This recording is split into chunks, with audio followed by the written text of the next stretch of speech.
বড়শিতে আরেকটা মাছ লাগাইছি ভাই, দেখেন মৎস্যজীবী ভাইয়েরা,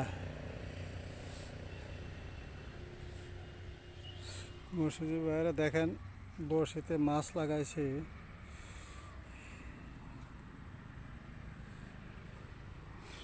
এখন মাছ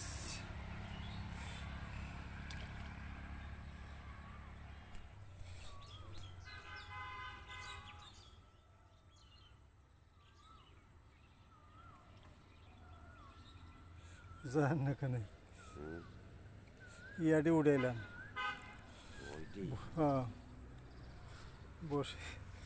বড়শিতে আর একটা মাছ লাগাইছে। এখন এই যে পাশে যে একটু আবর্জনা আছে ওগুলোর মধ্যে পেঁচাইতেছে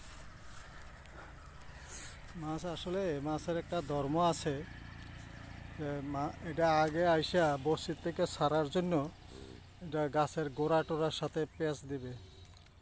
আমি পূর্বের অভিজ্ঞতা থেকে বলছি, কারণ আমি যখন স্কুল কলেজে পড়ি তখন আমার মাছ ধরার একটা নেশা ছিল। তো ওই জিনিসটা আমার মনে আছে। আস্তে আস্তে গাছটি উঠাইলাম।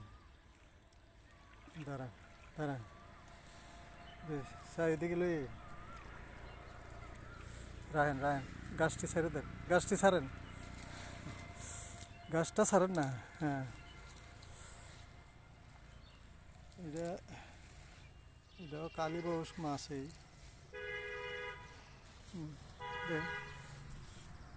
নিয়ে আসে দে ছাড়েন, এদিকে রাখেন, এটা রাখেন, এখানে রাখেন।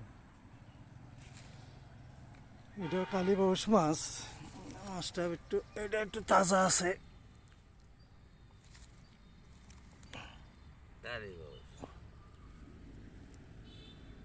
কালীবাউস মাছের এটা এটি টান দেন তো, একটু পরিষ্কার করে দাঁড়ান। টান দেন।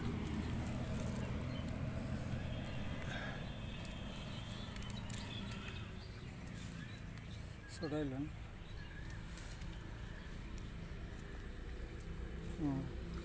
এটা মাছটা আপনি দেখেন কিভাবে মাছটা আটকাইছে বড়শিতে। মাছটাকে এভাবে দুইটা বড়শি দুইটা লেজের মধ্যে আটকাই দিয়েছে। একটা লেজে আটকাইছে, একটা মুখে আটকাইছে, একটা লেজে আটকাইছে। এই মাছ এভাবে আটকায়। সুন্দর মাছ এটা, কালীবাউস। এগুলো মাছগুলো ছোট ছিল অবশ্য, এখন একটু বড় হয়েছে। যে ছোট ছোট পোনা ছিল, লেজার মধ্যে ঢুকছে। আবার অবশ্য করতে আমার কষ্ট হচ্ছে, মাছ অবশ্য ব্যথা পাচ্ছে, কিন্তু এটা তো আর জবান নাই। যদি বলতে পারতো তো বলে আহ করতো, বুঝছেন না?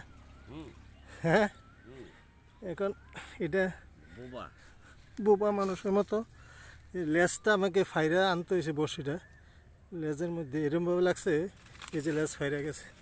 কিন্তু এটা এতক্ষণ আদার খাইছে, আদার খাইয়া একবারে ফুটফুটটা হয়ে রয়েছে। যাই হোক, মাছ ধরা একটা শখ আমার মিটছে, সমস্যা নাই। আমি আর আজকে মাছ ধরবো না। আপনারা ভালো থাকেন।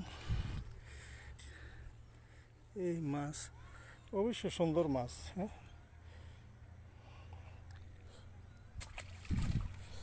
ছেড়ে দিলাম। আসসালামু আলাইকুম।